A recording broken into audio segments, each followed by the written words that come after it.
नमस्कार। जब भी महात्मा गांधी और भारत की आज़ादी की लड़ाई का जिक्र होता है तो हमारे जहन में बड़े बड़े आंदोलन जैसे दांडी मार्च या भारत छोड़ो आंदोलन की तस्वीरें आती हैं। लेकिन क्या कभी सोचा है कि इस महासंग्राम की नींव कहाँ रखी गई थी? ये नींव रखी गई थी एक छोटे से अनजान जिले में, और वो भी सिर्फ एक फसल को लेकर हुए विवाद में। तो चलिए आज उसी कहानी की तह तक चलते हैं। इंडिगो यानी नील की कहानी, जो भारत में गांधी जी की पहली और शायद सबसे अहम जीतों में से एक बनी। और इस कहानी को समझने का सबसे अच्छा तरीका क्या हो सकता है? यही कि हम इसे खुद गांधी जी के शब्दों से समझे। उन्होंने खुद कहा था, मैं आपको बताऊंगा कि ये कैसे हुआ कि मैंने अंग्रेजों के जाने का आग्रह करने का फैसला किया। ये 1917 की बात है। सोचिए, ये शब्द सिर्फ एक याद नहीं है, बल्कि ये उस चिंगारी का जिक्र है जिसने आगे चलकर पूरे देश में आज़ादी की आग लगा दी थी। देखिए, इस क्रांति की शुरुआत किसी बड़ी सेना या किसी राजनीतिक दल ने नहीं की थी। इसकी शुरुआत हुई थी एक अकेले, बिल्कुल साधारण से दिखने वाले किसान के अटूट संकल्प से, जो बस हार मानने को तैयार नहीं था। तो हमारी कहानी का जो मुख्य किरदार है, उनका नाम है राजकुमार शुक्ला। बिहार के चंपारण के एक गरीब बटाईदार। वो एक ऐसी जगह से आए थे जिसका नाम उस वक्त तक खुद गांधी जी ने भी ठीक से नहीं सुना था। लेकिन वही जगह जल्द ही पूरे देश के लिए प्रेरणा का एक बहुत बड़ा स्रोत बनने वाली थी। देखने में राजकुमार शुक्ला बिल्कुल आम थे, एक गरीब दुबले पतले किसान। लेकिन उनकी शख्सियत में जो खास बात थी वो थी उनकी जिद, उनका दृढ़ निश्चय। वो पढ़े लिखे नहीं थे, पर अपने इरादे के इतने पक्के थे कि किसी भी ताकत से टकरा सकते थे। और उनका ये संकल्प सिर्फ बातों तक ही नहीं था। उन्होंने गांधी जी का पीछा करना शुरू कर दिया। लखनऊ से लेकर कानपुर और फिर उनके आश्रम तक वो हर जगह उनके पीछे पीछे गए। हफ्तों तक उनके साथ रहे और फिर महीनों बाद कलकत्ता में उनसे दोबारा मिले, सिर्फ एक वादा लेने के लिए कि गांधी जी चंपारण आएंगे। ये उनकी यही लगन थी जिसने आखिरकार गांधी जी को चंपारण आने पर मजबूर कर दिया। जब गांधी जी आखिरकार चंपारण पहुंचे तो उन्हें फौरन ये एहसास हो गया कि ये लड़ाई किसी एक किसान की नहीं, बल्कि पूरे सिस्टम से है। एक ऐसी व्यवस्था जो दशकों से किसानों का खून चूस रही थी। तो उनका पहला कदम था इस अन्याय की जड़ को समझना। चंपारण के किसानों की सारी मुसीबतों की जड़, उनकी पूरी कहानी सिर्फ एक नंबर में छिपी थी, 15%। ये महज एक आंकड़ा नहीं था, ये उस जालिम व्यवस्था का प्रतीक था जिसने हजारों परिवारों को गरीबी और गुलामी की जंजीरों में जकड़ रखा था। देखिए, ये कोई मामूली कॉन्ट्रैक्ट नहीं था। ये एक ऐसी जबरदस्ती थी जो पीढ़ियों से चली आ रही थी। अंग्रेज जमींदारों ने किसानों को मजबूर कर रखा था कि वो अपनी सबसे अच्छी जमीन के 15% हिस्से पर सिर्फ और सिर्फ नील की खेती करेंगे, और फिर पूरी की पूरी फसल किराए के तौर पर उन्हें सौंप देंगे। और फिर कहानी में एक नया मोड़ आया। हुआ ये कि जर्मनी में सिंथेटिक यानी बनावटी नील का आविष्कार हो गया। इससे असली नील की कीमत एकदम गिर गई। अब जमींदारों को नील चाहिए ही नहीं था। तो उन्होंने एक नई चाल चली। उन्होंने किसानों से कहा कि अगर वो इस 15% वाले कॉन्ट्रैक्ट से आज़ादी चाहते हैं तो उन्हें मुआवजा देना होगा। बहुत से अनपढ़ किसानों ने बेचारे पैसे दे भी दिए, लेकिन जब उन्हें सच्चाई पता चली तो उन्होंने अपना पैसा वापस मांगा। गांधी जी ने तो बस सच जानने के लिए अपनी पड़ताल शुरू ही की थी कि ब्रिटिश हुकूमत फौरन हरकत में आ गई।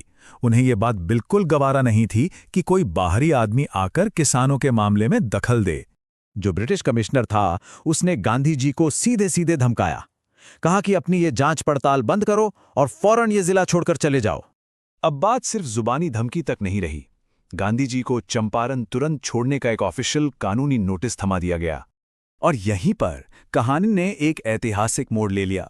गांधी जी ने उस कानूनी नोटिस की रसीद ली और उसी पर लिख कर दे दिया कि वो इस आदेश को नहीं मानेंगे, इसकी अवहेलना करेंगे।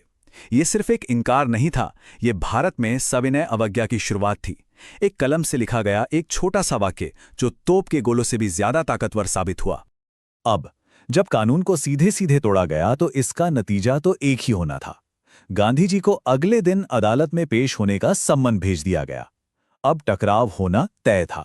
गांधी जी को अदालत बुलाए जाने की खबर जंगल की आग की तरह फैल गई, और देखते ही देखते एक मामूली कानूनी कार्रवाई एक बहुत बड़े सार्वजनिक प्रदर्शन में बदल गई।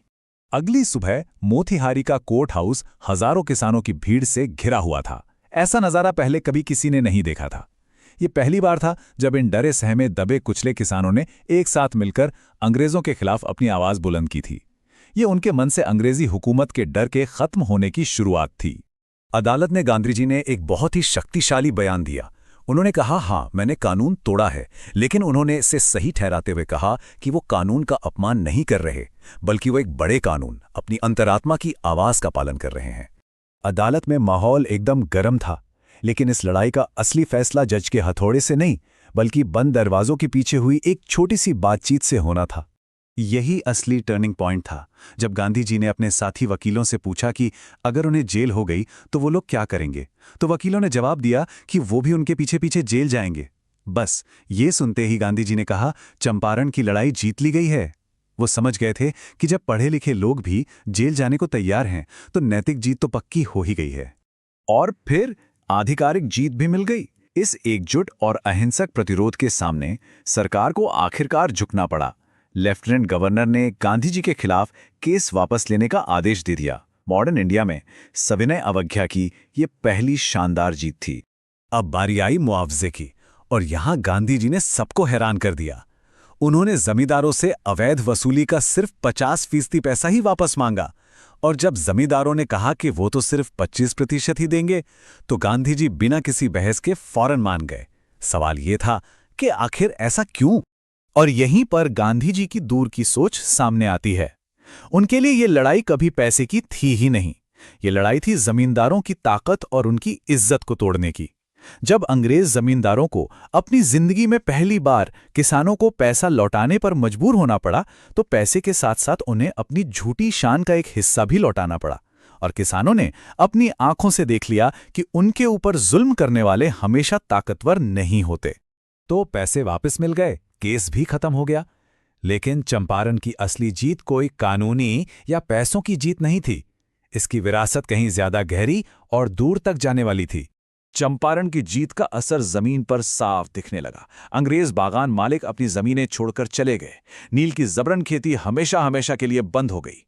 लेकिन सबसे बड़ा बदलाव तो किसानों के दिलों में आया था।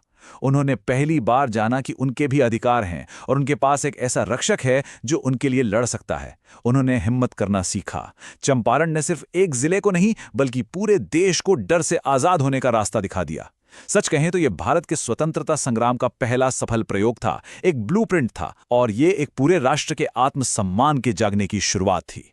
भारी किताबों को पॉडकास्ट में बदलें। स्मार्ट लर्निंग और संक्षिप्त विवरण के लिए पॉड स्टडी को सब्सक्राइब करें।